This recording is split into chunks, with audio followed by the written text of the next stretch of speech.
نحمده ونصلي ونسلم على رسوله الكريم أما بعد فأعوذ بالله من الشيطان الرجيم بسم الله الرحمن الرحيم ربي اشرح لي صدري ويسر لي أمري واحلل عقدة من لساني يفقهوا قولي اللهم افتح علينا حكمتك وانشر علينا رحمتك يا ذا الجلال والإكرام اللهم ربي زدني علما وعملا نافعا كثيرا سبحان الله وبحمده عدد خلقه ورضا نفسه وزنة عرشه ومداد كلماته.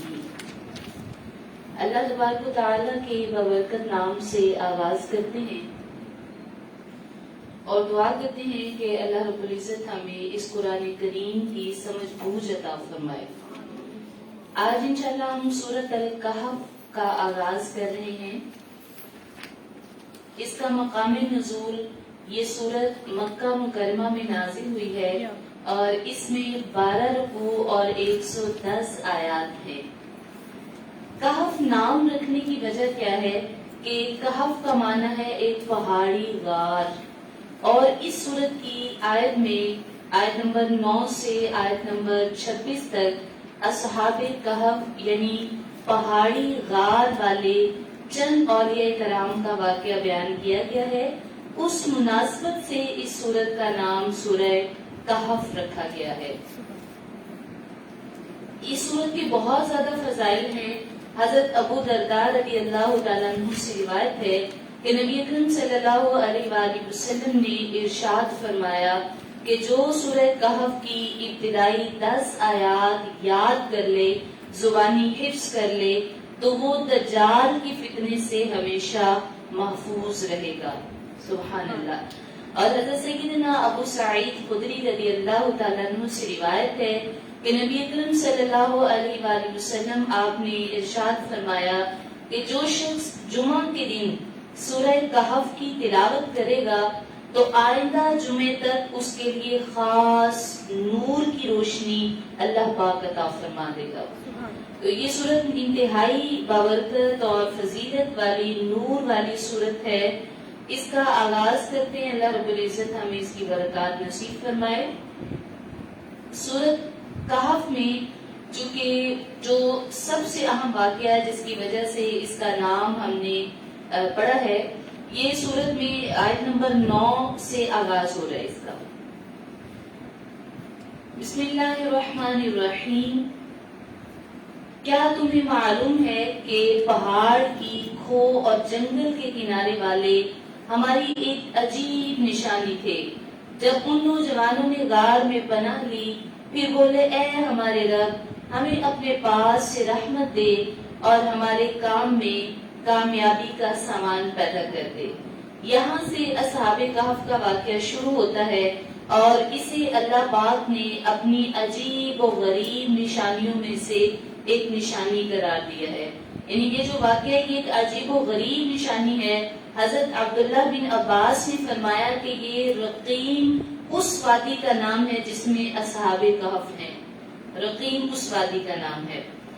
اچھا، ارشاد فرمایا کہ جب ان نوجوانوں نے اپنی کافر قوم سے اپنا ایمان بچانے کے لیے ایک غار میں پناہ لی. اچھا، یہ واقعہ کہاں سے شروع ہوتا ہے؟ اصحاب کہف جو ہے، اکثر مفسرین کے نزدیک اصحاب کہف کا واقعہ حضرت عیسیٰ علیہ السلام کے آسمان پر تشریف لے جانے کے بعد رونما ہوا. لیکن بعض مفسرین کے نزدیک یہ واقعہ حضرت عیسیٰ علیہ السلام سے پہلے کا ہے اور اس کا ذکر اہل کتاب کی مذہبی کتابوں میں موجود ہے جسے انہوں نے بہت اچھی طرح محفوظ کر کے رکھا ہے. بہرحال یہ واقعہ کس زمانے میں رونما ہوا اس کی اصل حقیقت اللہ تعالیٰ جانتا ہے، اور اس واقعے کی بعض تفصیلات کا جو خلاصہ ہے وہ ہم ذکر کرنے لگے ہیں. چنانچہ مفسرین کے بیان کے مطابق اصحاب کہف جو ہے یہ ایک افسوس نامی وادی تھی، یعنی شہر تھا جس کے افسوس نامی ایک قبیلہ تھا، ایک وادی تھی جس کے معززین لوگوں میں سے ان کا شمار ہوتا تھا. یہ جو صحابہ کہف ہیں یہ ایماندار لوگ تھے، یہ کفر کو چھوڑ کر انہوں نے وحدانیت کا اقرار کر لیا، یہ اس علاقے کے شرفاء اور معززین تھے، لیکن ان کے مقابلے میں اس زمانے میں ایک دقیانوس نامی بڑا جابر اور بڑا سخت مزاج بادشاہ تھا۔ اس بادشاہ نے لوگوں کو بت پرستی پر اتنا مجبور کیا کہ جو بت پرستی نہیں کرتا تھا وہ اسے قتل کر ڈالتا تھا۔ اب دقیانوس بادشاہ کے جبر و ظلم سے اپنا ایمان بچانے کے لیے یہ چند اصحاب تھے، یہ کتنے تھے ان کے بارے میں بعض مفسرین کہتے ہیں کہ 3 تھے اور چوتھا ان کا ایک کتا تھا جس کا نام قطمیر تھا، اور بعض مفسرین کہتے ہیں یہ 5 تھے اور چھٹا ان کا کتا تھا، اور بعض مفسرین کہتے ہیں یہ 7 تھے اور 8واں ان کا کتا تھا، اور جو ہمیں زیادہ روایات ملتی ہیں اس میں 7 نام ہمیں ان کے پائے جاتے ہیں جو ہمیں زیادہ ملتے ہیں۔ اچھا، یہ اصحاب جو ہیں یہ اپنی اس بستی سے بھاگے تاکہ وہ بادشاہ انہیں قتل نہ کر دے اور ان کو ان کے ایمان سے پھیر نہ دے، اس لیے وہ وہاں سے بھاگے، اور قریب ہی ایک غار تھی، اس غار کے اندر انہوں نے پناہ لی۔ بادشاہ کو جب یہ معلوم ہوا کہ کچھ لوگ، کچھ شرفاء، کچھ ایماندار لوگ جو ہیں وہ اس کی بستی سے بھاگ گئے ہیں اور وہ ایک غار میں چلے گئے ہیں، تو اس نے اپنے کام کرنے والوں کو، اپنے غلاموں کو یہ حکم دیا کہ جس غار میں وہ بیٹھے ہیں، یعنی انہوں نے پناہ دی ہے، ایسا کرو وہاں ایک سنگین قسم کی دیوار بنا دو تاکہ وہ کبھی وہاں سے نکل نہ سکے اور وہیں گٹ گٹ کر مر جائے۔ اچھا، اس نے حکومتی عملے سے یہ کام کروایا۔ جس بندے کے ذمہ یہ کام لگا وہ ایک نیک اور ایماندار شخص تھا۔ اس نے ایک کہا کہ یہ تو بادشاہ کی سزا ہے، لیکن کبھی تاریخ میں اس دیوار کو اگر کوئی ہٹائے گا تو اسے معلوم تو ہونا کہ یہ جو لاشیں ظاہر وہ مر جائیں گے گٹ گٹ کے، تو یہ جو لوگ ہیں یہ کون ہیں، کہاں سے آئے ہیں۔ اس نے ایک تختی پر جو ہے وہ کندہ کرا کے لکھوا کے کہ یہ اتنے صحاب تھے، ان کے یہ نام ہے، اور اپنا ایمان محفوظ کرنے کے لیے انہوں نے اس غار میں پناہ لی ہے، اور بادشاہ نے جو ہے وہ یہاں ایک دیوار بنوا دی ہے۔ یہ ساری تفصیلات اس نے اس تختی پر لکھ کر ایک صندوق میں رکھ کے اس دیوار کی بنیاد میں وہ صندوق رکھ دیا، اور کہا زمانے گزر جائیں گے لیکن جب کبھی یہ دیوار گرائی جائے گی، کوئی تو آئے گا نا اس دیوار کو گرانے کے لیے، تو کہا جب کبھی یہ دیوار گرائی جائے گی تو معلومات اس تختی پر پڑے گا تو اسے معلوم ہو جائے گا کہ یہ نیک لوگ ہیں جو اپنا ایمان بچانے کے لیے، اپنے اللہ پاک پر جو اقرار کیا ہے اس کو محفوظ کرنے کے لیے یہ یہاں پر اکٹھے ہوئے ہیں، اور انہوں نے اس پناہ میں جو ہے اس غار میں پناہ لے لی ہے۔ اچھا، کچھ عرصہ بعد جو کافی وقت گزر گیا اور تقریباً کچھ عرصہ بعد دقیانوس جو ہے بادشاہ جو ظالم تھا، جابر تھا، وہ ہلاک ہو گیا، اور زمانے بدلتے گئے، سلطنتیں بدلتی گئیں، یہاں تک کہ 300 سال کا زمانہ گزر گیا، یعنی اس بات کو 300 سال کا، اور بعض روایتیں ہیں کہ 300 سال سے زیادہ کا وقت گزر گیا تھا، اور پھر اللہ پاک نے اس بستی میں ایک نیک بادشاہ بھیجا، اور اس نیک بادشاہ کا نام بید روس تھا۔ وہ بید روس نیک بادشاہ تھا، اس نے تقریباً 68 ایئرز جو ہے وہاں پر حکومت کی، اور اس کے دور حکومت میں ایک ایسا واقعہ پیش آیا کہ یہ بہت نیک تھا، ایماندار تھا، اور اسلامی سلطنت ہو گئی تھی، یعنی پہلے بادشاہ چونکہ کافر تھا تو بت پرستی کا دورہ تھا، کوئی ایماندار نہیں تھا۔ 300 سال گزرنے کے بعد جب بید روس آیا تو اس نے اسلامی سلطنت قائم کی، اور اس نے پورے شہر میں، ملک میں اسلامی قانون جو ہے وہ قائم کر دیا، لیکن اس کے دور میں کچھ لوگوں کے اندر فرقہ واریت پیدا ہو گئی، اور وہ فرقہ واریت کیا تھی کہ بعض لوگ اس کی قوم کے یہ کہنے لگے کہ ہم اس بات پر کیسے یقین کریں کہ اللہ مرنے کے بعد ہمیں زندہ کر دے گا، یعنی وہ لوگ، انہوں نے فرقہ واریت ایک آبجیکشن کیا، وہ کہتے ہیں ہم مرنے کے بعد اٹھنے پر اور قیامت پر ہم بالکل یقین نہیں رکھتے کہ کیسے اللہ تعالیٰ مرنے کے بعد انسان کو زندہ کرے گا، کیسے قیامت آئے گی، کیسے لوگ قبروں سے اٹھیں گے۔ اچھا، وہ بادشاہ نیک تھا اور اللہ پاک کے سارے احکامات کو ماننے والا تھا، لیکن جب اس کی حکومت میں لوگوں نے اس بات کا انکار کر دیا تو وہ انتہائی پریشان ہوا۔ اس نے ایک مکان کے اندر اپنے آپ کو بند کر لیا اور اللہ تعالیٰ سے دعائیں کرنے لگا، اے اللہ میں تو ان کو نہیں سمجھا سکتا کہ تو کس طرح مرنے کے بعد زندہ کرتا ہے، اے اللہ میں نہیں ان کو بتا سکتا کہ قیامت آئے گی تو یہ کیسے اپنی قبروں سے اٹھائے جائیں گے، اے میرے مالک کوئی ایسی نشانی بھیج، کوئی ایسا معجزہ کر دے، کوئی ایسی نشانی بھیج دے، کوئی اپنی قدرت دکھا کہ ان لوگوں کو معلوم ہو جائے کہ اللہ تعالیٰ اس بات پر قادر ہے کہ وہ مرنے کے بعد زندہ کر سکتا ہے۔ اچھا، یہاں وہ بادشاہ اپنی اس جس کمرے میں اس نے اپنے آپ کو بند کر لیا، جس مکان میں، وہ رو رو کر یہ دعا کر رہا ہے کہ اللہ کوئی نشانی دکھا دے اور میری قوم کو ہدایت آ جائے کہ اللہ ہی مرنے کے بعد زندہ کرتا ہے۔ اچھا، وہاں دوسری طرف ایک شخص اپنی بکریاں چرا رہا تھا اور اس نے دیکھا کہ یہ غار بڑی اچھی ہے، بڑی آرام دہ ہے، میری بکریاں یہاں اگر آرام کریں گی تو بڑا سکون پائیں گی، لیکن ایک مسئلہ ہے کہ یہ جو بڑی دیوار اس کے آگے کھڑی کر دی گئی ہے، اگر یہ دیوار ختم ہو جائے تو یہ غار میری بکریوں کے آرام کے لیے بہت اچھی رہے گی۔ اس نے کچھ لوگوں کو اپنے ساتھ ملایا اور وہ دیوار گرا دی۔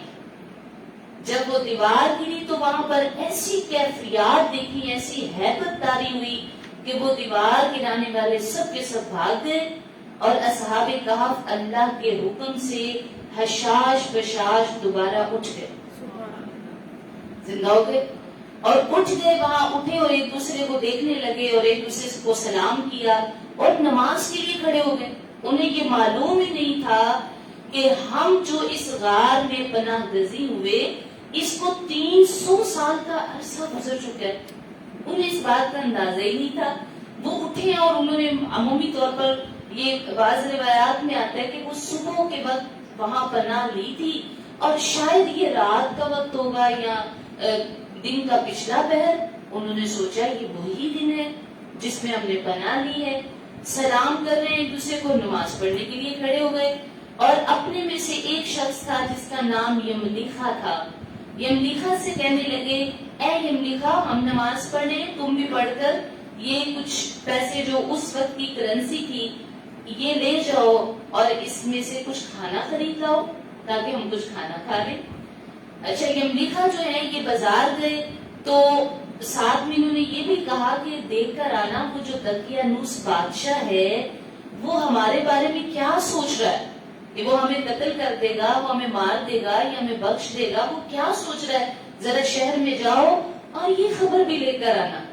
اور یہ تو معلوم ہی نہیں کہ 300 سال سے زیادہ کا عرصہ گزر گیا کہ وہ بادشاہ بھی ختم ہو چکا ہوا ہے۔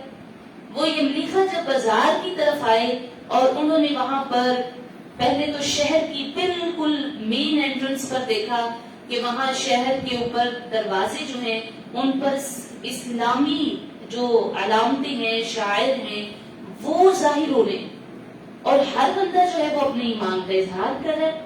تو انہوں نے کہا کہ یہ کیسے ہو سکتا ہے کہ پہلے جس بادشاہ سے بچنے کے لیے ہم بھاگے تھے اس کی حکومت میں تو کوئی اپنے ایمان کا اظہار ہی نہیں کر سکتا تھا، اور اب ہر شخص جو ہے وہ مسلمان نظر آ رہا ہے، ایمان کا اظہار کر رہے ہیں اور شہر میں جو علامتیں ہیں وہ بھی اسلامی ہیں۔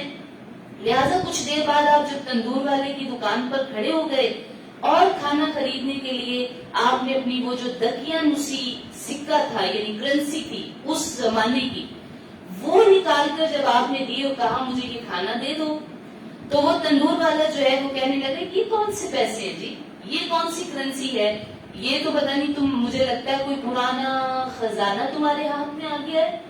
اچھا، ان کو یہی لگا کہ یہ اگر اس وقت کی کرنسی نہیں ہے تو اس کا مطلب یہ ہے کہ ان کے ہاتھ میں کوئی خزانہ آ گیا۔ انہوں نے یملیخا کو پکڑ لیا اور حاکم وقت کے پاس لے گئے جو اس وقت کا حاکم تھا، وہ نیک شخص تھا حاکم۔ اس نے پوچھا ہاں بھائی بتاؤ کوئی خزانہ آتا ہے؟ تو یملیکا نے کہا نہیں تم جو بات کر رہے ہو میری کچھ سمجھ میں نہیں آ رہا کہ کون سے خزانے کی بات کر رہے ہو. کہا اس کے اوپر وہ حاکم کہنے لگا کہ اس کے اوپر جو لکھا ہوا ہے وہ 300 برس سے زیادہ کا وقت ہے اور تم نوجوان ہو ہم بوڑھے ہیں. وہ جو سابقہ والے تھے تم نوجوان ہو ہم بوڑھے ہیں لیکن کرنسی تمہارے پاس 300 سال پہلے کی ہے لہٰذا لگتا ہے کہ کوئی خزانہ دریافت کیا ہے. اچھا یملیکا کہنے لگا نہیں ایسا کرو تم خاموش ہو جو سوال میں کرتا ہوں وہ بتاؤ تاکہ ہمارے درمیان جو عقدہ ہے وہ حل ہو جائے معلوم ہو جائے کہ تم ہم سے کیا پوچھنا چاہتے ہو. یملیکا نے کہا اچھا بتاؤ وہ جو دقیانوس بادشاہ ہے وہ کہاں ہے اور اب وہ ہمارے بارے میں کیا سوچتا ہے.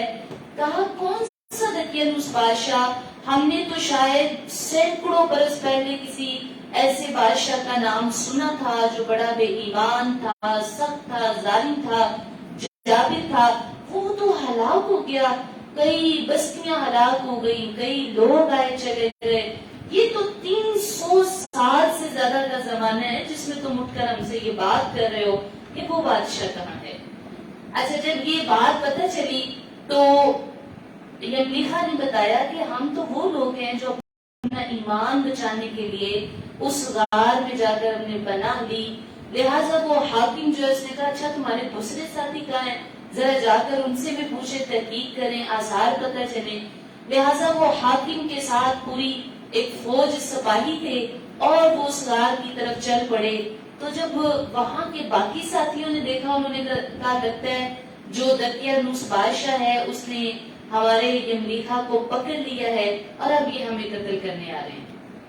اچھا یہ سب دیکھا تو انہوں نے اللہ تبارک و تعالیٰ کا ذکر کرنا شروع کر دیا اور جب وہاں پر اللہ کے ذکر میں مشغول ہوئے اتنے میں شہر کے لوگ پہنچ گئے اور یملیکا نے بقیہ حضرات کو یہ تمام قصہ سمجھایا کہ ہم تو 300 برس پہلے سے سوئے ہوئے ہیں اور اب ہم اس لیے اٹھائے گئے ہیں کہ اللہ تبارک و تعالیٰ اس قوم کو سمجھا دے کہ اللہ تعالیٰ کس طرح مرنے کے بعد زندہ فرماتا ہے. یعنی کہ یملیکا کو سمجھ آ گئی اور انہوں نے اپنے ساتھیوں کو بھی سمجھایا. لہٰذا وہ جو حاکم شہر تھا اس نے وہ غار کے کنارے جب پہنچا وہ تانبے کا صندوق دیکھا اس کو کھلوایا اور اس کے اندر جو تختی تھی جو برآمد ہوئی اس تختی میں ان اصحاب کے نام اسماء ان کے اور یہ تحریر لکھی ہوئی تھی کہ یہ وہ نیک لوگ ہیں جو اپنا ایمان بچانے کے لیے اس پناہ میں اس غار میں پناہ لیے ہوئے ہیں. اچھا یہ جو خبر ہے اب وہ جو بادشاہ بید روس تھا جو نیک تھا اور اس مکان میں اپنے آپ کو بند کر کے بیٹھا ہوا تھا کہ کب اللہ تعالیٰ کوئی نشانی بھیجے اس حاکم نے اسے پیغام بھیجا کہ آ جاؤ اللہ نے تمہاری دعا سن لی ہے اور تمہارے شہر والوں کے لیے اللہ نے ایک نشانی پیدا کر دی. یہ خبر پا کر وہ بادشاہ بھی وہاں پر آ گیا اور ان سے سارا معاملہ جو ہے وہ پوچھا. انہوں نے کہا ہم تو 300 سال پہلے اپنے ایمان کی حفاظت کے لیے اپنے دین کی حفاظت کے لیے ہم اس بادشاہ سے بچتے ہوئے اس غار میں آ گئے. تو لہٰذا اس بادشاہ نے شکر ادا کیا اور لوگوں کو کہا دیکھو اب یہ وہ نشانی ہے کہ کس طرح اللہ 300 سال پہلے سوئے ہوئوں کو دوبارہ زندہ اٹھاتا ہے. یہ تختی پڑھ کر سب کو تعجب ہوا اور لوگ اللہ کی حمد کرنے لگے جتنے لوگ وہاں موجود تھے کیونکہ اللہ نے ایسی نشانی ظاہر فرما دی جس سے موت کے بعد اٹھنے کا یقین حاصل ہوتا ہے. پھر حاکم شہر نے جو ہے وہ یہ کیا کہ اصحاب کہف کے ساتھ معاہدہ کیا ملا تو اصحاب کہف نے کہا اللہ تم پر اپنی رحمت فرمائے اور تمہارے ملک کی حفاظت کرے. اچھا اتنا کہہ کر ہی وہ جہاں سوئے تھے وہاں دوبارہ جا کر لیٹ گئے تو اللہ تبارک و تعالیٰ نے ان پر موت طاری کر دی. یعنی آپ جب لیٹے تو پھر اللہ پاک نے ان پر موت طاری کر دی وفات دے دی. بادشاہ نے جو صندوق تھا ان کے اندر اجساد ان کے محفوظ کیے اور پھر لوگوں سے کہا کہ اس غار کے کنارے یعنی اس پر ایک مسجد بنا دی جائے تاکہ ان کو ہمیشہ ذکر اللہ سے راحت ملتی رہے. اور پھر کہا کہ ایک دن معین کر دیا کہ ہر سال لوگ عید کی طرح یہاں آیا کریں اور ان اصحاب کہف پر درود و سلام اور رحمتیں اور دعائیں ان کے لیے کیا کریں. سبحان اللہ. تو لہٰذا یہ سارا واقعہ جو اصحاب کہف کا ہے یہ اس بات پر دلیل ہے کہ اللہ تبارک و تعالی اس بات پر قادر ہے کہ وہ 300 سال بعد بھی نیند سے زندہ کر سکتا ہے. جس طرح آپ نے دیکھے پیچھے پہلے حضرت ابراہیم علیہ السلام نے بھی تو پوچھا تھا نا کہ یا اللہ یہ ایک لاش ایک میت جو کبھی مچھلیوں کے پیٹ میں جا رہی ہے کبھی درندوں کے پیٹ میں یہ کیسے زندہ ہوگی. تو اللہ پاک نے کیسے انہیں نشانی عطا کر دی. اب یہ نیک بادشاہ کا سوال تھا تو اللہ تعالیٰ نے اسے بھی نشانی عطا فرما دی کہ اس طرح سے اللہ تبارک و تعالیٰ مردوں کو زندہ فرماتا ہے اور ایسے ہی سب قیامت کے روز اللہ کے سامنے اپنی قبروں سے اٹھائے جائیں گے. سورۃ الکہف میں جو ایک دوسرا واقعہ ہے وہ حضرت موسیٰ علیہ السلام کا حضرت خضر کے ساتھ علم حاصل کرنے کا واقعہ. یہ آیت نمبر 60 سے شروع ہو رہا ہے.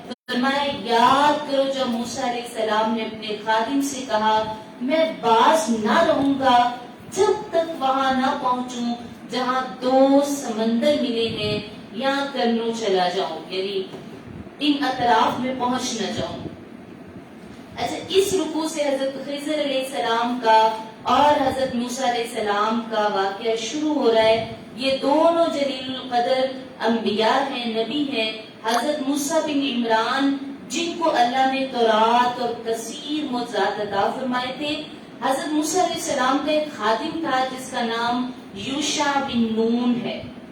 یوشع بن نون یہ حضرت موسیٰ کا خادم ہے جو ہر وقت ان کی صحبت میں خدمت میں رہتے اور آپ سے علم حاصل کرتے تھے. اور حضرت موسیٰ کے بعد یوشع بن نون ہی آپ کے ولی عہد بنے تھے.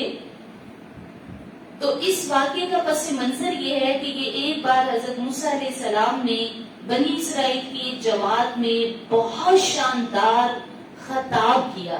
تو لوگ اتنا شاندار خطاب سن کر اتنا متاثر ہوئے کہ کسی شخص نے حضرت موسیٰ علیہ السلام سے پوچھا اے موسیٰ آپ نے اتنا شاندار خطاب کیا ہے آپ ہمیں بتائیں کہ کیا آپ سے بڑا کوئی اور عالم بھی ہے دنیا میں. یعنی اس وقت اللہ نے جتنا علم آپ کو عطا کیا کیا آپ سے بڑا کوئی اور عالم بھی ہے. تو حضرت موسیٰ علیہ السلام نے فرمایا کہ مجھے معلوم نہیں. یعنی ان کے اس جملے سے مراد یہ تھی کہ ابھی تک میں نے اپنے سے بڑا کوئی عالم دیکھا نہیں بنی اسرائیل میں. تو اللہ رب العزت نے فوراً حضرت موسیٰ علیہ السلام کو وحی فرمائی کہ اے موسیٰ آپ سے بڑے عالم موجود ہیں اور ان کا نام حضرت خضر علیہ السلام ہے. یعنی وہ آپ سے بڑے عالم ہیں. اور پھر حضرت موسیٰ علیہ السلام نے اللہ تعالیٰ سے ان کا پتہ پوچھا. ارشاد فرمایا کہ یا اللہ مجھے بتائیے وہ کہاں ملیں گے پھر میں تو ان سے علم حاصل کرنا چاہوں گا. اگر مجھ سے زیادہ یا میری علم سے بڑھ کر کوئی چیز ان کے پاس موجود ہے تو موسیٰ تو چاہے گا کہ وہ اس علم کو حاصل کر لے. لہٰذا اے اللہ اے میرے مالک مجھے بتا کہ خضر علیہ السلام کہاں ملیں گے. اللہ پاک نے ارشاد فرمایا مجمع بحرین میں. مجمع بحرین میں جہاں 2 سمندر آپس میں ملتے ہیں وہاں پر آپ کو خضر علیہ السلام ملیں گے. اور وہاں کی نشانی یہ بتائی کہ جہاں بنی ہوئی مچھلی زندہ ہو جائے بنی ہوئی مچھلی زندہ ہو کر دریا میں چلی جائے اور پانی میں سرنگ بن کر وہ اس میں ڈوب جائے تو وہاں سمجھ لیجئے کہ اللہ کا وہ بندہ آپ کو وہیں پر ملے گا. اچھا حضرت خضر علیہ السلام نے اپنے خادم سے کہا کہ میں مسلسل سفر کرتا رہوں گا جب تک میں مشرق کی جانب 2 سمندروں یعنی بحر فارس اور بحر روم یہ وہ 2 سمندر تھے. بحر فارس اور بحر روم کے درمیان یہ مجمع بحرین ان کو کہتے ہیں. فرمایا جب تک میں وہاں تک نہ پہنچ جاؤں چاہے مجھے مدتیں لگ جائیں میں اس سفر سے باز نہیں آؤں گا جب تک حضرت خضر علیہ السلام سے ملاقات نہ ہو جائے. اچھا اب یہ شوق پیدا ہوا نا کہ میں نے وہ علم سیکھنا ہے جو خضر علیہ السلام کے پاس ہے. مجھے جتنا بھی چلنا پڑے جتنا بھی سفر کرنا پڑے میں کروں گا. حضرت موسیٰ علیہ السلام اور حضرت یوشع بن نون علیہ السلام 2 سمندروں کے ملنے کی جگہ پر پہنچے. اب انہوں نے چونکہ سفر کیا اور پھر وہاں پہنچے.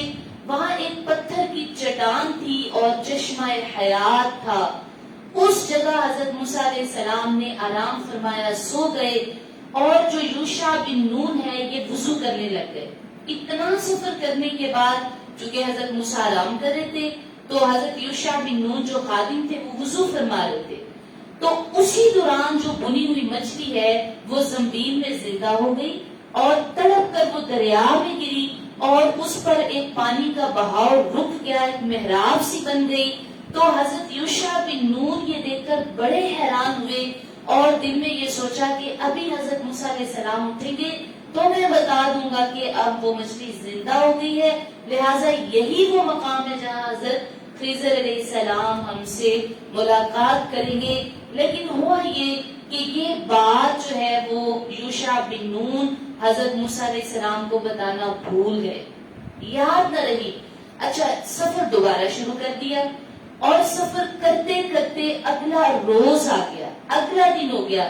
تو حضرت موسیٰ علیہ السلام نے یوشع بن نون سے کہا کہ مجھے ذرا کھانا تو دے دیں، اس سفر سے میں بہت تھک گیا ہوں. پچھلا جتنا سفر گزرا ہے اتنی مشقت نہیں ہوئی، اتنی بھوک نہیں لگی، لیکن اب میں بہت زیادہ تھک گیا ہوں، بہت بھوک لگ گئی ہے، لہٰذا مجھے تھوڑا کھانا تو دیجیے. اچھا، جب کھانے کا نام لیا تو یوشع بن نون کو یاد آ گیا کہ وہ تو مقام بہت پیچھے گزر چکا ہے جہاں پر وہ مچھلی زندہ ہوئی تھی اور وہ گر گئی سمندر میں. تو کہا، او اے موسیٰ، میں تو بھول گیا، مجھے تو بھول گیا، میں تو آپ کو بتا ہی نہیں سکا. اچھا، حضرت موسیٰ علیہ السلام نے پھر یہ فرمایا کہ اسی لیے اس سفر نے مجھے تھکا دیا ہے کہ یہ ہماری منزل سے زیادہ کا سفر تھا جو ہم نے طے کیا. تو یہ اس میں اللہ پاک کی طرف سے قدرت تھی کہ اس تھکن کے ذریعے، اس بھوک کے ذریعے یہ یاد دلانا تھا کہ آپ کھانے کا ذکر کریں تاکہ یوشع بن نون کو یاد آ جائے کہ وہ مچھلی کہاں پر ہے. اچھا، پھر انہوں نے بتایا، لہٰذا وہ دونوں واپس گئے اور وہاں پر جا کر جو ہے اپنے قدموں کے نشانات پر چلتے رہے اور جاتے جاتے جاتے اس مقام پر پہنچ گئے جہاں وہ مچھلی گری تھی. اب وہاں پر دیکھا، صحیح بخاری شریف کی حدیث مبارکہ میں ہے کہ جب حضرت موسیٰ علیہ السلام نے حضرت خضر علیہ السلام کو دیکھا کہ وہ سفید چادر میں لپٹے ہوئے ہیں، سفید چادر لی ہوئی ہے، اور آپ نے انہیں سلام کیا تو انہوں نے دریافت کیا کہ تمہاری سرزمین میں سلام کہاں؟ تو آپ نے فرمایا کہ میں موسیٰ ہوں. کہا، اچھا تم بنی اسرائیل کے موسیٰ ہو؟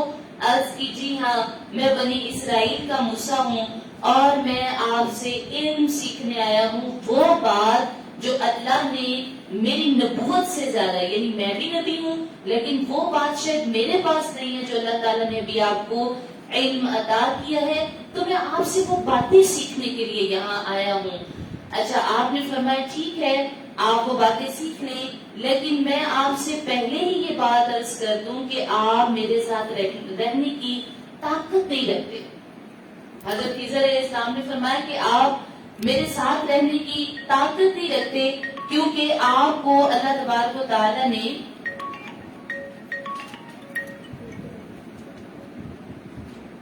حضرت موسیٰ علیہ السلام سے فرمایا کہ حضرت خضر کہہ رہے ہیں کہ آپ میرے ساتھ رہنے کی طاقت نہیں رکھتے. اس کی وجہ یہ ہے کہ جب میں کوئی ایسا کام کروں جس پر آپ ابھی آگاہ نہیں ہیں، آپ کو خبر نہیں، تو آپ مجھ سے سوال کریں گے اس کے بارے میں. تو لہٰذا جب تک میں آپ کو خود اس معاملات کے بارے میں آگاہ نہ کروں، آپ مجھ سے سوال نہ کیجیے.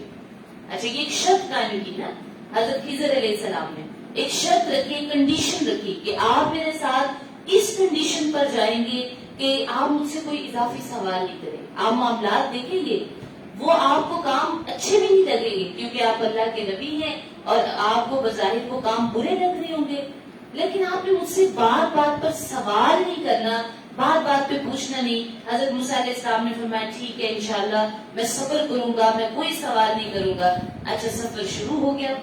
جب سفر شروع ہوا تو پہلا سفر یہ تھا چونکہ یہ سمندر کے کنارے پر تھے، تو اب حضرت موسیٰ علیہ السلام اور حضرت خضر جو ہے یہ ایک کشتی کا انتظار کرنے لگے کہ کشتی آئے گی تو ہم سمندر کے دوسرے کنارے پر پہنچیں گے. ایک کشتی آئی, انہوں نے حضرت خضر علیہ السلام کو پہچان کر ان سے کوئی کرایہ نہ لیا, کوئی معاوضہ نہ لیا اور ان کو اپنی کشتی میں سوار کر لیا.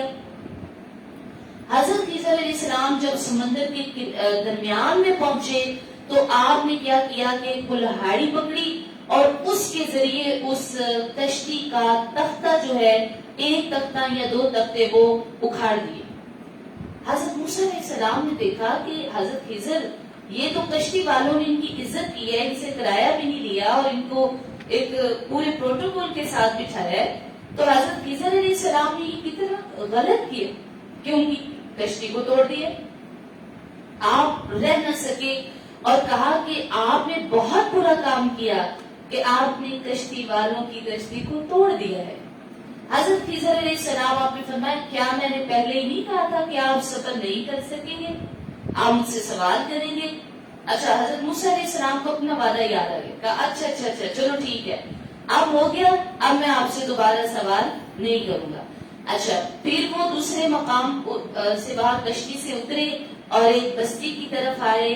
اس بستی کی طرف کچھ بچے بھی کھیل رہے تھے کہ ان میں ایک نوجوان سا, ابھی جوانی کو پہنچ رہا تھا وہ بچہ, خوبصورت تھا, نوجوان تھا, اور حضرت خضر علیہ السلام نے اسے قتل کر دیا. حضرت موسیٰ علیہ السلام نے دیکھا کہ ایک اچھا بھلا بچہ کھیل رہا ہے اور نوجوان بھی ہے, حسین بھی ہے, اور بچے آپس میں میدان میں کھیل رہے ہیں. ایک ہی بچے کو پکڑ کر حضرت خضر علیہ السلام نے قتل کر دیا. تو بہت برا لگا, کیونکہ اللہ کے نبی تھے, آپ کسی ایسی چیز کو بالکل بھی برداشت نہیں کر سکتے تھے جو آپ کو بظاہر غلط لگ رہی تھی. تو پھر بول پڑے, کہا آپ نے ایک جان کو قتل کر دیا اور آپ نے ایک بے گناہ کو قتل کر دیا, کیا آپ جانتے ہیں آپ نے کتنا برا کام کیا؟ حضرت خضر علیہ السلام پھر بولے, کہا میں نے کہا نہیں تھا کہ آپ صبر نہیں کر سکیں گے, آپ مجھ سے سوال کریں گے, کیونکہ حضرت خضر علیہ السلام جانتے تھے کہ یہ اللہ کے نبی ہیں اور اللہ کے نبی جو غلط بظاہر غلط کام ہے ان کو برداشت نہیں کر سکتے.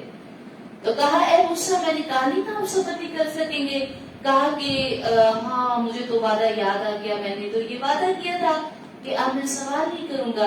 اچھا مجھے آخری چانس دے دو. اب یہاں پہ وعدہ فرمایا, یہ آپ کا میرا آخری چانس ہے کہ اب میں آپ سے سوال نہیں کروں گا, لہذا آپ مجھے اپنے ساتھ رکھیں تاکہ میں آپ سے وہ علم حاصل کر سکوں جو اللہ نے آپ کو مجھ سے زیادہ عطا کیا.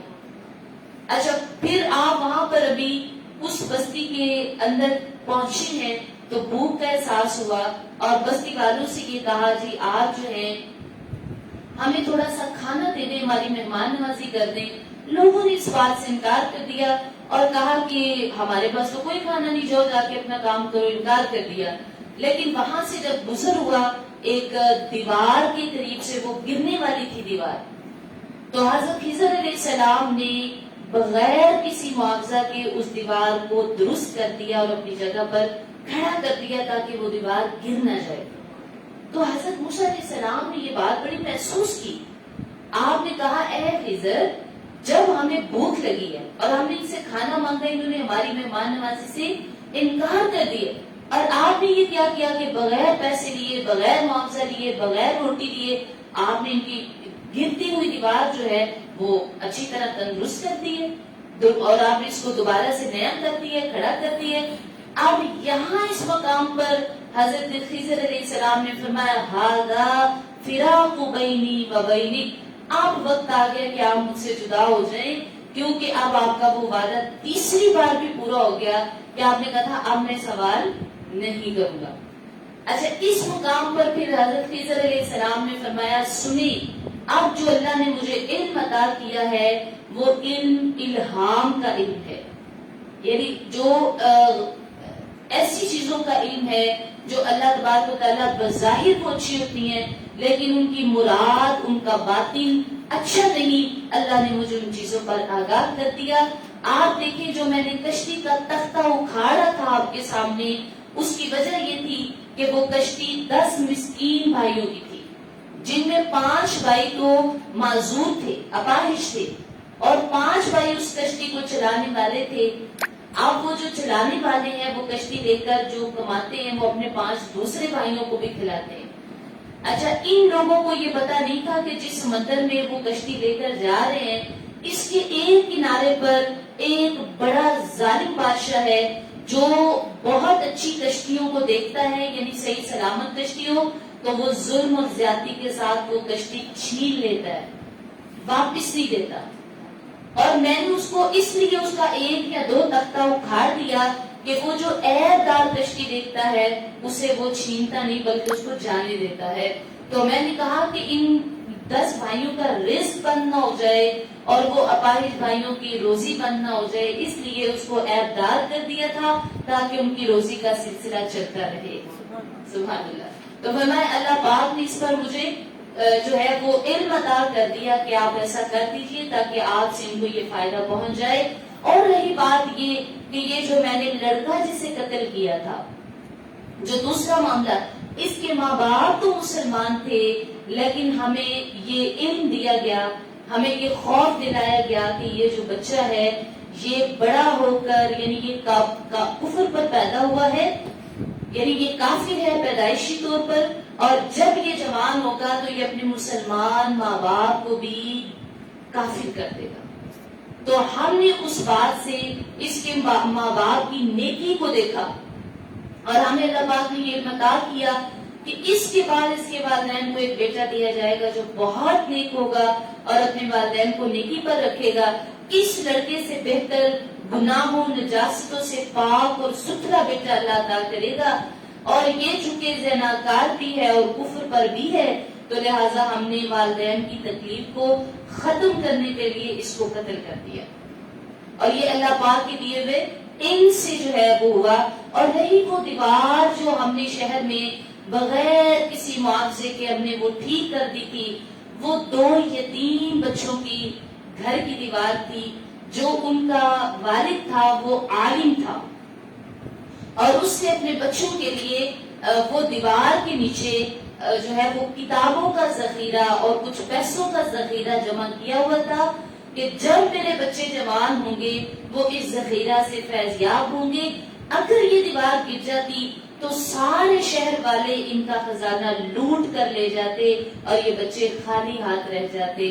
اور جو ہم نے بغیر معاوضہ کے ان کی دیوار درست کر دی اس کے پیچھے مقصد یہ تھا کہ یتیم بچوں کا وہ سرمایہ جب یہ جوان ہو تو اللہ تعالیٰ ان کو براہ راست عطا کر دے.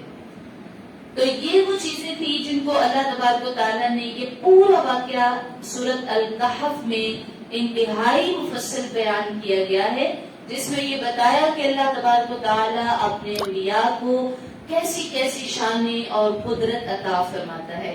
اچھا اس سورت کے آخر پر ایک اور واقعہ شروع ہوتا ہے. یہ واقعہ آیت نمبر 83 سے سٹارٹ ہو رہا ہے. اس میں جو کہ اس میں اس سورت کے اندر تقریباً 4 بڑے واقعات ہیں اور پیچھے جو میں نے ایک تھوڑا سا سکپ کیا وہ واقعہ کافر اور مومن کی ایک مثال ہے. اور اب یہ آخری واقعہ ہے آیت نمبر 83 میں, وَيَسْأَلُونَكَ عَنْ ذِي الْقَرْنَيْنِ, اور تم سے ذوالقرنین کے بارے میں پوچھتے ہیں, تم فرماؤ میں تمہیں اس کا ذکر پڑھ کر سناتا ہوں. اچھا یہ سورہ بنی اسرائیل کی آیت نمبر 85 کی نا تفسیر میں ہم نے یہ بیان کیا تھا کہ کفار مکہ نے یہودیوں کے مشورے سے نبی اکرم صلی اللہ علیہ وسلم سے جا کر کہا آپ ہمیں بتائیں کہ صحابہ کہف کون ہیں, حضرت یوسف کون تھے, اور یہ جو ذوالقرنین ہیں ان کے بارے میں سوال کیا. تو سورہ کہف کی ابتدا میں اصحاب کہف کا واقعہ مفصل بیان ہو گیا اور اب حضرت ذوالقرنین کے بارے میں تفصیلاً جو ہے وہ ذکر کیا گیا. حضرت ذوالقرنین کون ہے؟ آپ کا نام جو ہے وہ اسکندر ہے اور ذوالقرنین آپ کا لقب ہے. مفسرین نے اس لقب کی کچھ مختلف وجوہات بیان کی ہیں. وہ کہتے ہیں اصل میں آپ سورج کے طلوع اور غروب ہونے کے مقام پر پہنچ گئے تھے, اس لیے آپ کو ذوالقرنین کہا جاتا ہے. یعنی جہاں سورج طلوع ہوتا ہے نا, آپ نے اتنا سفر کیا تھا کہ آپ وہاں پہنچ گئے تھے, اور جہاں جس مقام پر سورج غروب ہوتا ہے آپ نے اتنا سفر کیا تھا کہ آپ وہاں پر پہنچ گئے تھے. اس لیے آپ کو ذوالقرنین کہا جاتا ہے. اچھا یہ حضرت خضر علیہ السلام کے خالہ زاد بھائی ہیں. حضرت خضر علیہ السلام تو چونکہ نبی ہیں، لیکن حضرت ذوالقرنین جو ہے یہ جمہور علماء کا قول ہے. اعلیٰ حضرت صاحب فرماتے ہیں کہ تمام علماء کا اس پر اتفاق ہے کہ حضرت ذوالقرنین جو ہے یہ نبی نہیں تھے بلکہ اللہ کے نیک بندے تھے جن کو اللہ رب العزت نے بہت زیادہ سلطنت عطا فرمائی تھی. یعنی دنیا میں یاد رکھیے کہ پوری کائنات میں 4 بڑے بادشاہ ہوئے جس میں 2 مومن تھے اور 2 کافر تھے. اور وہ جو 2 مومن تھے ان میں ایک حضرت ذوالقرنین رضی اللہ تعالیٰ عنہ ہیں اور دوسرے حضرت سلیمان علیہ السلام ہیں. حضرت سلیمان نبی یہ بادشاہوں کی ذکر ہے کہ 2 بادشاہ جو مومن تھے وہ یہ ہیں، اور جو 2 کافر تھے اس میں ایک بخت نصر ہے اور دوسرا نمرود ہے. یہ 2 بڑے بادشاہ گزرے، یعنی ان کی سلطنت کے لیول پر یہ بات بتائی جا رہی ہے. اور 5ویں جو بڑے بادشاہ ہیں یہ حضرت امام مہدی ہوں گے جو قرب قیامت تشریف لائیں گے. ان کی یہ 5ویں بڑے بادشاہ ہوں گے جن کی سلطنت بہت بڑی ہوگی اور جن کو اللہ بہت اختیارات عطا فرمائے گا. بخت نصر، ہاں جی. اچھا جی، حضرت علی رضی اللہ تعالیٰ عنہ نے فرمایا کہ جو حضرت ذوالقرنین ہے وہ نہ نبی تھے نہ فرشتے بلکہ اللہ سے محبت کرنے والے تھے، بندے تھے، اور اللہ پاک نے انہیں اپنا قرب عطا فرمایا، انہیں سلطنت عطا فرمائی. اچھا جی، اب یہ حضرت ذوالقرنین جو ہے یہ پہلے چشمہ آب حیات کی تلاش میں تھے. ان کا واقعہ کچھ یوں ہے کہ جس طرح حضرت خضر علیہ السلام نے وہ آب حیات پی لیا، ان کے مقدر میں تو تھا کہ اللہ رب العزت نے ان کو اجازت اور تقدیر کر دیا تھا کہ وہ آب حیات کو پی لیں. جب انہوں نے بھی سنا کہ مشرق اور مغرب کی طرف کہیں بھی ایک چشمہ ہے جس کو آب حیات کہتے ہیں، تو انہوں نے اس طرف کا رخ کیا اور سفر شروع کر دیا. آپ جب مشرق کے آخر تک چلے گئے چشمے کی تلاش میں، تو آپ نے مشرق کی طرف جہاں بالکل سورج جو ہے طلوع ہوتا تھا، آپ اس مقام پر پہنچ گئے اور وہاں پر دیکھا کہ ایک قوم رہتی ہے، کچھ لوگ رہتے ہیں جو یعنی ایسی آبادی ہے، ایسے لوگ ہیں جنہیں دنیا کی کوئی خبر نہیں، اور وہ کیا کرتے تھے کہ ان کے جسموں پر کپڑے بھی نہیں تھے، اور وہ کھاتے کیا تھے؟ وہ جو سمندری غذا تھی، یعنی درندے اور پرندے، وہ ان کو کھا کر گزارا کرتے تھے. تو حضرت خضر علیہ السلام، حضرت ذوالقرنین جو ہے انہوں نے یہ ارادہ کیا کہ وہ انہیں اسلام کی دعوت دے. آپ کو حکم بھی ہوا کہ آپ انہیں ایمان کی دعوت دیں، اگر یہ اس دعوت کو قبول کریں تو ٹھیک ہے، ورنہ آپ انہیں قتل کر دیں. اچھا، یہ پھر آپ نے اس قوم پر بھی بہت زیادہ جو ہے وہ اسلام کی دعوت دی. پھر آپ مغرب کی طرف نکل گئے، اور مغرب کی طرف جب بالکل آخر پر گئے جہاں سورج غروب ہوتا تھا، آپ نے اپنی آنکھوں سے دیکھا کہ سورج کیسے غروب ہوتا ہے، کیونکہ وہ آخری مقام تھا سورج کے غروب ہونے کا. وہ جو مشرق والے تھے وہ جب سورج طلوع ہوتا تھا تو انہوں نے تہ خانے بنائے ہوئے تھے، اور ان تہ خانوں میں وہ چلے جاتے تھے. جب سورج غروب ہوتا تھا تو وہ تب باہر آ کر اپنی زندگی کے معاملات جو ہے وہ نپٹایا کرتے تھے.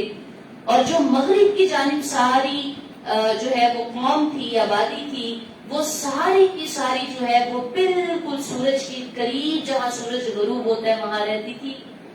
اور ان کو بھی یہ بھی کفر کرتے تھے، پتہ نہیں کن کن چیزوں کو پوچھتے تھے. اللہ رب العزت کی کوئی معرفت، کوئی پہچان نہیں تھی. یہاں پر بھی اللہ پاک نے حکم دیا کہ اے ذوالقرنین، آپ انہیں اللہ تعالیٰ کی وحدانیت کا جو ہے وہ اعلان کریں، انہیں دعوت دیں، اور ان کو اپنی جو ہے سلطنت میں، اپنی حکومت میں انہیں اللہ تبارک و تعالیٰ کے قریب کر دیں. اور جو نہ مانے آپ کی اس اعلان کو، اس تبلیغ کو، اسے آپ قتل کر دیں. اچھا، پھر یہ ہوگا کہ حضرت ذوالقرنین جب مشرق اور مغرب تک پہنچ گئے تو اب کی بار انہوں نے شمال کی جانب سفر شروع فرما دیا. یعنی یہ وہ نبی جنہوں نے بہت سفر کیا آب حیات کی تلاش میں. اور وہ چشمہ صرف حضرت خضر علیہ السلام کو ملا اور انہوں نے وہاں سے آب حیات پیا. تو یہ تلاش کر رہے تھے، ان کے مقدر میں چونکہ نہیں تھا، اللہ پاک نے مقرر نہیں فرمایا تھا.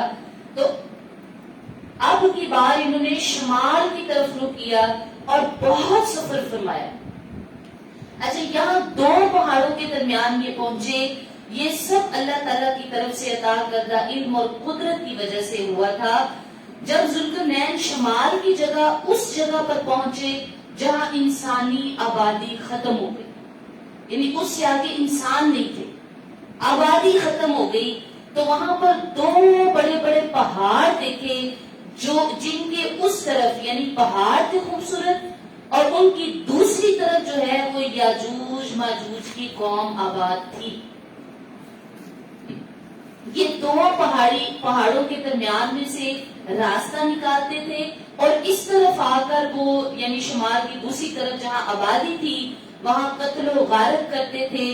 یہ جگہ جو ہے یہ ترکستان کے مشرقی کنارے پر واقع ہے. ترکستان کے مشرقی کنارے پر یہ مقام ہے. یہاں حضرت ذوالقرنین رضی اللہ تعالیٰ عنہ نے ایک ایسی قوم کو پایا جو کوئی زبان یعنی ان کی لینگویج جو ہے وہ اتنی عجیب تھی کہ آپ ان کی زبان بھی نہیں سمجھ پا رہے تھے. پھر اللہ کے حکم سے اللہ نے آپ کو یہ علم عطا کیا کہ انہوں نے آپ کی زبان کو سمجھا اور آپ نے ان سے کچھ کلام فرمایا. اچھا، ان لوگوں نے کیا کیا، یہ جو یاجوج ماجوج ہیں یہ کون تھے؟ یہ یافس بن نوح علیہ السلام کی اولاد میں سے ایک فسادی گروہ ہے. یعنی حضرت نوح کے بیٹوں کے نام ہے نا، جیسے سام، حام، یافس. تو یہ یافس ایک بیٹا تھا جس کی اولاد میں سے یہ فسادی گروہ تھا. حضرت نوح علیہ السلام کے بیٹے جو ہیں آگے یافس جن کا نام ہے، یہ ان کی آگے نسلوں میں اولاد میں کوئی فسادی گروہ تھا. ان کی تعداد بہت زیادہ ہے، زمین میں فساد کرتے تھے. موسم بہار میں یہ اپنے پہاڑوں سے باہر نکلتے تھے، کھیتیاں اور سبزے سب کچھ کھا جاتے تھے، بلکہ انسان بھی کھا جاتے، آدمیوں کو بھی زندہ نہیں چھوڑتے تھے. درندے، وحشی جانور، سانپ، بچھو یہ سب کچھ کھا لیتے تھے. تو لوگوں نے حضرت ذوالقرنین کو دیکھا کہ یہ بہت نیک ہے، اللہ نے ان کو سلطنت دی ہے، عروج دی ہے، کمال دی ہے. تو لوگوں نے حضرت ذوالقرنین سے بڑی دردمندانہ اپیل کی کہ یہ ہمارا کچھ نہیں چھوڑ دے، پلیز آپ ہماری مدد کریں اور ان لوگوں کو ان فسادیوں سے ہمیں محفوظ کر دیں. تو حضرت ذوالقرنین نے کہا کہ کیا چاہتے ہو؟ انہوں نے کہا ہم آپ کو کچھ پیسے دیں گے، مال دیں گے. آپ یہ جو دو پہاڑ ہیں جہاں سے یہ نکل کر آتے ہیں اور ہمیں تکلیف دیتے ہیں، وہاں پر آپ ایک دیوار قائم کر دیں، یعنی ایک ایسی دیوار بنا دیں کہ یہ وہاں سے باہر نہ نکل سکے. حضرت ذوالقرنین نے ان سے فرمایا کہ اللہ کے فضل سے میرے پاس مال بہت ہے اور ہر قسم کا سامان موجود ہے، صرف تم ایسا کرو کہ میرے ساتھ جسمانی قوت میں مدد کرو. یعنی اگر تم چاہتے ہو کہ میں وہ دیوار بناؤں تو لہٰذا تم ایسا کرو کہ صرف میرے ساتھ ہیلپ کرو، مدد کرو، اور میں اللہ کے حکم سے وہ دیوار تعمیر کروں گا. اچھا، پھر کیا ہوا کہ ان لوگوں نے عرض کی کہ آپ بتائیں ہمارے متعلق کیا خدمت ہے، ہم کیا کریں؟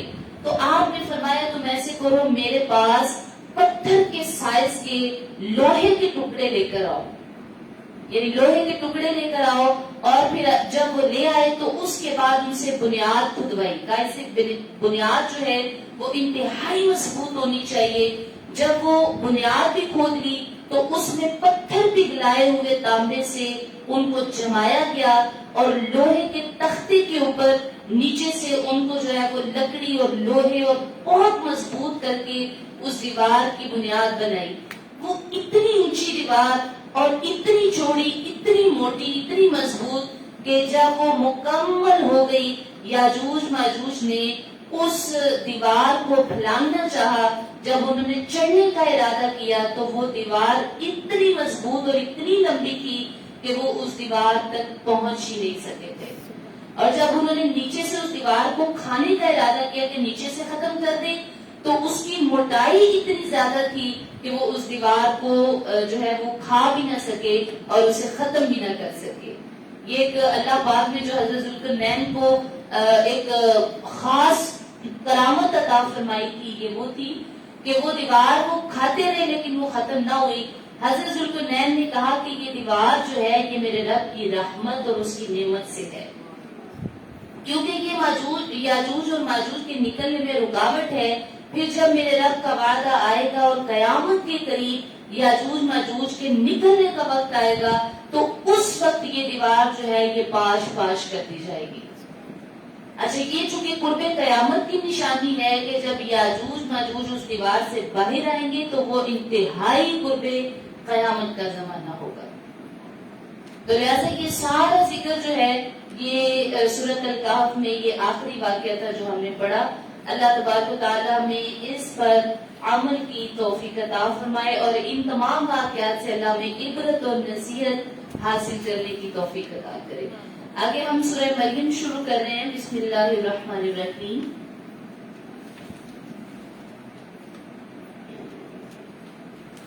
سورہ مریم جو ہے یہ مکہ مکرمہ میں نازل ہوئی ہے. اس میں 6 رکوع ہیں، 98 آیات ہیں. اس صورت میں حضرت مریم علیہ السلام کی عظمت، آپ کے واقعات اور حضرت عیسیٰ علیہ السلام کی ولادت کا واقعہ بیان کیا گیا ہے. اس مناسبت سے اس سورت کا نام سورہ مریم رکھا گیا ہے. حضرت ابو مریم غسانی رضی اللہ تعالیٰ عنہ فرماتے ہیں کہ میں نے نبی اکرم صلی اللہ علیہ وآلہ وسلم کی بارگاہ میں حاضر ہو کر عرض کی کہ یا رسول اللہ، آج رات میرے ہاں لڑکی کی ولادت ہوئی ہے. حضور نبی اکرم صلی اللہ علیہ وآلہ وسلم نے ارشاد فرمایا، آج رات مجھ پر سورہ مریم نازل کی گئی ہے، اس کا نام مریم رکھ دو. چنانچہ وہ جو صحابی آئے تھے ان کی بیٹی کا نام مریم رکھ دیا گیا. سبحان اللہ. اچھا دیکھیے، ہم نے اس سورہ مریم جو ہے یہ اس کا جتنا واقعہ ہے وہ سورہ آل عمران میں مفصل طریقے سے پڑھا تھا. اس لیے اب ہم اسے دوبارہ جو ہے وہ اس طرف نہیں جائیں گے، لیکن بہت مخصوص چیزیں جو میں اس میں آپ کو ہائی لائٹ کروا دوں گی. آیت نمبر 4 ہے، حضرت زکریا علیہ السلام نے عرض کی کہ اے میرے رب، میری ہڈیاں کمزور ہو گئی ہیں اور سر سے بڑھاپا ظاہر ہو گیا ہے، لیکن میں تجھ سے مانگ کر کبھی نامراد نہیں ہوا. اچھا، یہ اللہ کو پکارنے کا انداز ہے حضرت زکریا علیہ السلام کا. اللہ کو پکارتے ہوئے انسان کو عاجزی سے اور انکساری کا اظہار کرنا چاہیے. یہ حضرت زکریا علیہ السلام نے ہمیں تعلیم دی ہے اور اللہ پاک نے اس لیے ذکر فرمایا ہے کہ جس طرح دیکھو میرا بندہ مجھ سے اپنے دکھ شیئر کر رہا ہے کہ یا اللہ میری ہڈیاں کمزور ہو گئی ہیں، میرے بال سفید ہو گئے ہیں، اب کیسے اولاد ہوگی میرے گھر. یعنی یہ ایک طریقہ ہوتا ہے کہ آپ اللہ رب العزت کے سامنے اپنے دکھ کا اظہار کیا کریں، اللہ پاک سے انتہائی عاجزی سے دعا کیا کریں. اچھا، دعا کا یہ ایک ادب ہے کہ جب آپ دعا کریں انتہائی عاجزی سے اور انکساری سے کریں. حضرت انس بن مالک کہتے ہیں کہ نبی اکرم صلی اللہ علیہ وآلہ وسلم جب کسی غزوہ کے لیے تشریف لے جاتے تھے تو بڑی عاجزی سے اللہ سے دعا کرتے، اور وہ دعا کیا ہوتی تھی؟ اے اللہ تو میرا بازو ہے، اے اللہ تو میرا مددگار ہے، اے اللہ تیری دی ہوئی قوت سے میں کچھ تدبیر کر سکتا ہوں، تیری دی ہوئی طاقت کے ساتھ میں حملہ کرتا ہوں، تیری ہی مدد سے میں لڑائی کرتا ہوں، اے اللہ اب تو مجھے طاقت عطا کر. اب یعنی کتنا اچھا انداز ہے کہ پہلے اللہ کی تعریف کی اور انتہائی عاجزی سے کہا کہ میں تو کچھ نہیں کر سکتا، یا میں تو کوئی حملہ نہیں کر سکتا، کوئی لڑائی نہیں کر سکتا، اللہ میں تیری مدد سے کرتا ہوں، تو میرا بازو ہے، تو میری طاقت ہے، تو ہی میری مدد ہے، لہٰذا آپ بھی میری مدد فرما. تو اللہ تعالیٰ کو اتنا قریب پاتے تھے انبیاء کرام، وہ اس طرح باتیں کرتے تھے جیسے ہم کسی اپنے بہت قریبی بندے سے دکھ سکھ کرتے ہیں. اس طرح یہ انبیاء کرام کا طریقہ تھا. حضرت انس بن مالک کہتے ہیں کہ نبی اکرم صلی اللہ علیہ وآلہ وسلم نے فرمایا، جب تم میں سے کوئی دعا کرے تو اسے چاہیے وہ پختہ یقین کے ساتھ سوال کرے اللہ سے، پختہ یقین کے ساتھ. کہا اس طرح ہرگز نہ کہے کہ اے اللہ اگر تو چاہے تو مجھے عطا کر دے، ایسا نہ کہے، بلکہ وہ اللہ تعالیٰ سے اس کی ذات کے اوپر مکمل بھروسہ رکھ کر اس بات کا سوال کرے کہ اے اللہ تو عطا کرنے والا ہے، لہٰذا مجھے عطا فرما. یعنی یہ نہ کہ اللہ اگر تو چاہتا ہے تو کر دے، کیونکہ اللہ پاک اس بات سے بہت زیادہ رحیم ہے کہ جب بندہ اللہ پاک سے بچوں کی طرح لاڈ کر کے اور ضد سے مانگتا ہے تو مالک اس کو ضرور عطا فرماتا ہے. اس لیے حضرت زکریا علیہ السلام کی عمر چونکہ بڑھاپے کو پہنچ گئی تھی اور ان کی بیوی بھی بھانج تھی، جب دعا کی اللہ سے کہ اللہ تو میرے اوپر بڑھاپا آ گیا ہے، کیسے اولاد عطا فرمائے گا، مجھے اولاد بھی چاہیے. اتنا پیارے طریقے سے سوال کیا کہ اللہ تبارک و تعالیٰ نے حضرت یحییٰ علیہ السلام کی خوشخبری عطا فرما دی. اچھا، پہلے اس میں یہ ذکر ہے، پھر آگے حضرت مریم علیہ السلام کا مفصل ذکر کہ جیسے جیسے اللہ تعالیٰ نے ان کو بچپن میں جیسے وہ پیدا ہوئی، پھر اللہ پاک نے ان کو حضرت عیسیٰ علیہ السلام کے لیے جو ہے وہ حاملہ کر دیا. اچھا، اس میں ایک بات ضرور ذکر کروں، آیت نمبر 25 میں کہ اللہ تعالیٰ نے حضرت مریم علیہ السلام کو حکم دیا کہ جب حضرت عیسیٰ کی پیدائش کا وقت تھا تو آپ اپنے گھر سے نکلے اور کسی جنگل کی طرف چلی جائیں.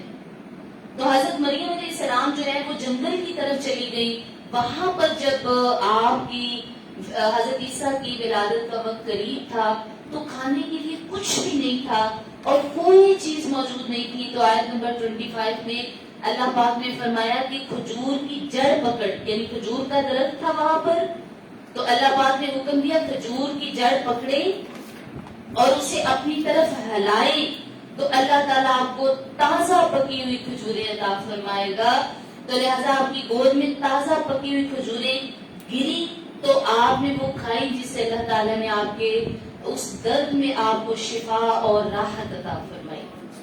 اس لیے ایسی خواتین کے لیے بھی مفسرین بیان کرتے ہیں کہ جو حاملہ ہے ان کو یہ چاہیے کہ وہ کھجور کا اور پانی کا استعمال بہت زیادہ کریں. اچھا، آیت نمبر 26 میں پھر جب وہ حضرت عیسیٰ علیہ السلام پیدا ہو گئے تو حضرت مریم انتہائی پریشان ہو کر اللہ تعالیٰ سے پوچھنے لگی کہ اے اللہ میں کیا کروں، یعنی میں تو پاک ہوں، پاکیزہ ہوں، لیکن جب یہ سب لوگ مجھ سے سوال کریں گے تو میں انہیں کیا جواب دوں گی.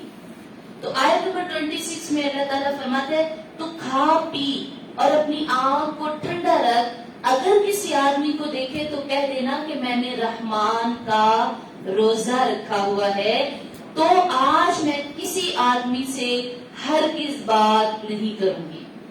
اچھا، اب آئے گی، اللہ تعالیٰ نے پہلے حضرت مریم علیہ السلام کو آگاہ کر دیا کہ اب آئے گی الزامات کی بچھاڑ آپ پر. لوگ طرح طرح کے سوال پوچھیں گے کہ مریم یہ بیٹا کہاں سے ہوا، کیسے ہوا، کیا کیا، یعنی انتہائی سوالات ہوں گے. تو اللہ پاک نے فرمایا کہ آپ چپ کا روزہ رکھ لیجئے. یعنی ان کی شریعت میں ویسے چپ کا روزہ ہوتا تھا، تو ہماری شریعت میں وہ چپ کا روزہ نہیں ہے. تو ایک اور بات یہاں اللہ تعالیٰ نے جو پہلے سے نصیحت فرما دی کہ آپ تو پاک دامن ہیں، لیکن اللہ آپ کی پاک دامنی کسی اور طریقے سے ظاہر کرنا چاہتا ہے، اس لیے آپ نے خود کچھ نہیں کہنا، آپ نے خود خاموش رہنا، کوئی بات نہیں کرنی کسی سے. آپ خاموش رہیں گی، اللہ رب العزت اس کا جواب خود بخود انہیں دلوا دے گا. اور جو وہ جواب کیا تھا آیت نمبر 30 میں کہ بچہ بولا، جو پنگوڑے میں بچہ تھا وہ بولا کہ میں اللہ کا بندہ ہوں، اس نے مجھے نبوت دی ہے اور اس نے مجھے غیب کی خبریں عطا کر دی. سبحان اللہ، گود میں جو بچہ ہے، پنگوڑے میں جو بچہ ہے، اس کو اللہ نے نبوت عطا کر دی، جو بڑا ہو کر اللہ کے کام کرے گا. سبحان اللہ. تو خاص طور پر عیسیٰ علیہ السلام کی زبان سے کہلوایا گیا کہ قال انی عبد اللہ.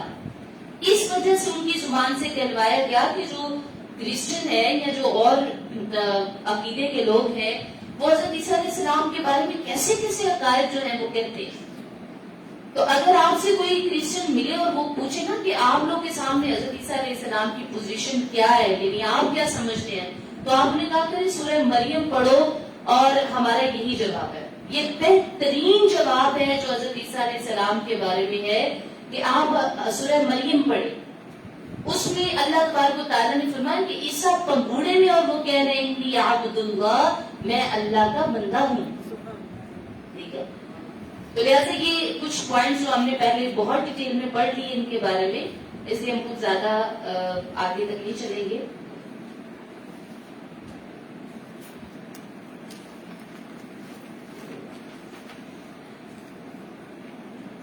آیت نمبر 59 میں ہے، بہت ہی قابل غور آیت ہے. تو ان کے بعد ان کی جگہ وہ ناخلف آئے جنہوں نے اپنی نمازیں ضائع کی، وہ دوزخ میں مقام غی کا جنگل پائیں گے. استغفر اللہ العظیم.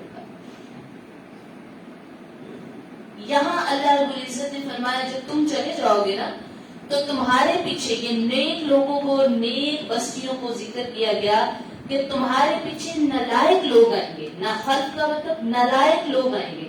اور نالائق کن کو کہا گیا؟ جو اپنی نمازیں چھوڑیں گے. نالائق کن کو کہا؟ جو اپنی نمازوں کی حفاظت نہیں کریں گے، جو اپنی نمازیں چھوڑیں گے. حضرت عبداللہ ابن مسعود رضی اللہ تعالیٰ عنہ کہتے ہیں اس آیت میں اللہ نے مقام غی کا ذکر کیا ہے. اور وہ کون سا مقام ہے؟ غی کے جہنم کی ایک وادی ہے جس کی گہرائی بہت زیادہ اور اس کی خوراک بہت بری ہے. جو نماز نہیں پڑھیں گے ان کو مقام غی میں پھینکا جائے گا. یہ نماز نہ پڑھنے والوں کا ٹھکانہ ہے. تو انسان کو اپنی نماز وقتاً فوقتاً جو ہے اس کی دیکھ بھال کرتے رہنا چاہیے، کیونکہ نماز ضائع کرنا یہ دین کو ضائع کرنا ہے. نماز ضائع کرنا ایسے ہے کہ جیسے آپ اپنے دین کو ضائع کر رہے ہیں. لوگوں نے ابن مسعود سے پوچھا کہ نماز ضائع کرنے کا مطلب کیا ہے، جیسے اس میں نا کہ وہ اپنی نمازیں ضائع کریں گے. تو لوگوں نے پوچھا ابن مسعود سے، آپ نے فرمایا کہ اس سے مراد یہ ہے کہ نماز کو اتنی دیر سے پڑھنا کہ اس کا جو اصل وقت ہے وہی نکل جائے. کہ بعض لوگ ہوتے ہیں نا نماز پڑھتے ہیں لیکن اتنی دیر سے پڑھتے ہیں کہ اس کا اصل وقت ختم ہو جاتا ہے. تو فرمایا وہ اپنی نمازوں کی حفاظت نہیں کریں گے اور نمازیں ضائع کریں گے. تو نماز ضائع کرنے سے مراد یہ کہ وہ پڑھیں گے تو صحیح لیکن اتنی تاخیر سے پڑھیں گے کہ اصل وقت ختم ہو جائے. امام زہری فرماتے ہیں کہ میں دمشق میں حضرت انس بن مالک کی خدمت میں گیا. آپ اس وقت رو رہے تھے تو میں نے عرض کیا آپ کیوں رو رہے ہیں؟